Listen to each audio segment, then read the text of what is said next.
क्या इस बार नोबिता सच में जाग गया है? मम्मी ने उसे डांटते हुए खूब खरी खोटी सुनाई, लेकिन नोबिता ने जरा भी बुरा नहीं माना, बल्कि बहुत ध्यान से मम्मी की सारी बातें सुनी। फिर रोते रोते मम्मी को गले लगा लिया और पहले की अपनी सारी गलतियां मान ली। उसने दिल से वादा किया कि अब से वह अच्छा बच्चा बनेगा। मम्मी इतनी खुश हुई कि उन्हें लगा आखिरकार नोबिता समझदार हो ही गया। नोबिता ने सच में घर के कामों में मम्मी की मदद करनी शुरू कर दी। मम्मी ने जब उसे एक पार्सल डाक से भेजने के लिए कहा तो उसने तुरंत हाँ कर दी। बाहर बादल गरज रहे थे, तेज हवाएं चल रही थी, बारिश होने वाली थी। फिर भी नोबिता बिना एक सेकंड सोचे घर से निकल पड़ा। मम्मी और डोरेमोन बहुत खुश हुए और दरवाजे पर खड़े खड़े उसे जोश देते रहे। लेकिन घर से थोड़ी ही दूर निकला था कि जियान और सुनेओ ने उसे रोक लिया और बोले, चलो नोबिता, बेसबॉल खेलने चलो। नोबिता ने मना कर दिया क्योंकि उसे मम्मी का काम करना था। बस फिर क्या था, जियान और सुनेओ को ऐसा लगा जैसे नोबिता ने उनका बहुत बड़ा अपमान कर दिया। दोनों ने नोबिता को पीटने के लिए हाथ उठा ही दिया था कि तभी वहाँ से टीचर गुजर रहे थे। टीचर ने दोनों को डांट कर भगा दिया। जब टीचर को पता चला कि नोबिता मम्मी का काम करने जा रहा था,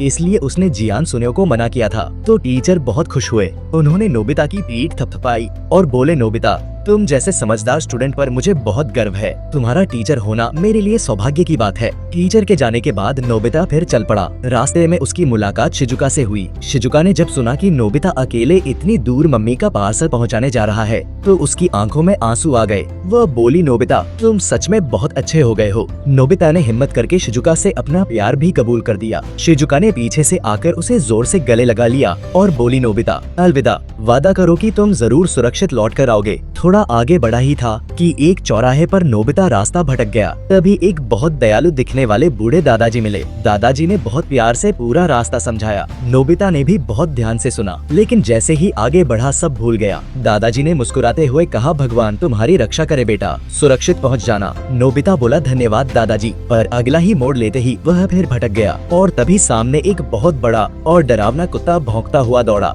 नोबिता के पैर कांपने लगे। तभी एक दादी माँ आकर कुत्ते को रोक लिया। नोबिता किसी तरह जान बचाकर भागा। वह समझ भी नहीं पाया कि दादी ने उसकी मदद क्यों की, फिर भी मन ही मन बोला, आपका यह एहसान मैं कभी नहीं भूलूंगा। इधर घर पर डोरेमोन पहले से ही बहुत चिंता में था।